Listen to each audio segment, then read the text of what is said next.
अस्सलाम वालेकुम। आजकल नॉर्मल डिलीवरीज़ क्यों नहीं होती? हर औरत का बड़ा ऑपरेशन क्यों होता है?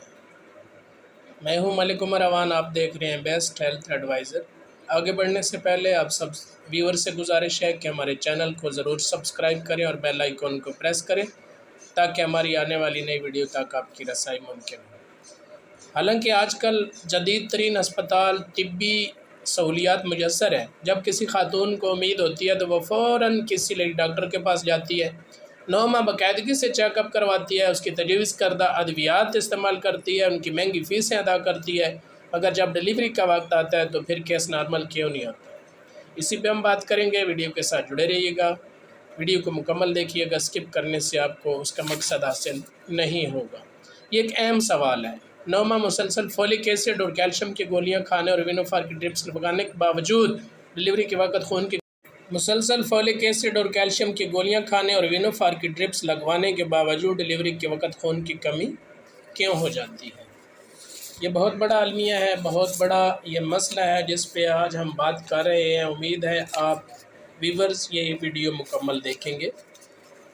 मेरे अजीज़ों, इस बात का जवाब कुछ इस तरह से है कि डिलीवरी नॉर्मल ना होने की वजह मस्कुलर टिश्यू का सख्त हो जाना है और रतूबत लाइफेटिक लिक्विड का कम हो जाना है। याद रखें, औरत के जिस्म में जितनी लचक होगी, फ्लेक्सिबिलिटी होगी, बच्चे के नॉर्मल पैदाइश के चांसेस इतने ही ज़्यादा होंगे। और जिस्म में और मसल्स में जितनी लचक कम होगी, इतना ही ऑपरेशन का इम्कान ज़्यादा होगा। आगे चलकर आपको बताता हूँ कि वो कौन से अवामल हैं जो कि औरत के जिस्म के मस्कुलर टिश्यू को सख्त और रास्तों को तंग कर देते हैं और इनके अंदर की रतूबत भी कम हो जाती है, जो लुब्रिकेशन का काम करती है। फितरत और नेचर के ख़िलाफ़ जब हम चलेंगे तो फितरत हमें सज़ा ज़रूर देगी, यानी फितरत से रूगर्दानी की सज़ा हमें ऑपरेशन की सूरत में भुगतना पड़ेगी। पैसे का लालच, हवस, इंसानियत से दूरी, मरीज़ की सेहत से ज़्यादा मरीज़ की जेब पर नज़र, औरतों का सैल पसंद हो जाना, यह तसव्वुर के अमल हो जाने के बाद घर का काम नहीं करना, सारा दिन फारिग बैठे रहना है, मस्कुलर टिश्यू और ख़ुसूसन ओवरी के मसल्स को नरम और फ्लेक्सिबल बनाने की बजाय स्टिफ़ और सख्त बना देता है।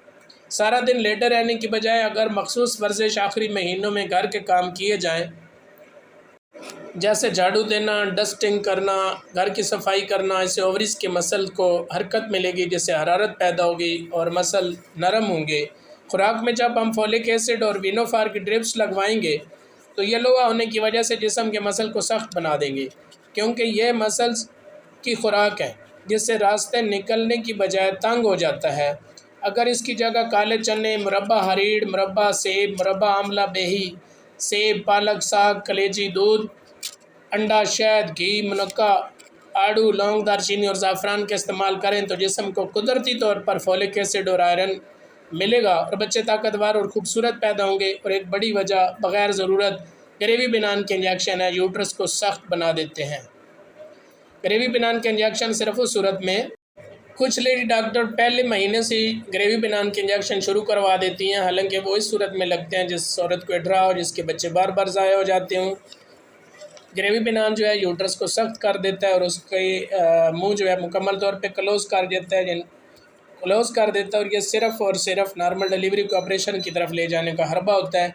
उम्मीद है आप लोगों को ये वीडियो पसंद आई होगी। अगर आपको ये वीडियो पसंद आई है तो लाइक करें, शेयर करें, कमेंट्स करें, हमारे चैनल को सब्सक्राइब ज़रूर करें, बेल आइकन को प्रेस करें ताकि हमारे आने वाली नई वीडियो तक आपकी रसाई मुमकिन हो। इसके साथ ही आप अपने मेज़बान डॉक्टर उमर अवान को इजाज़त दीजिए। अल्लाह निगहबान।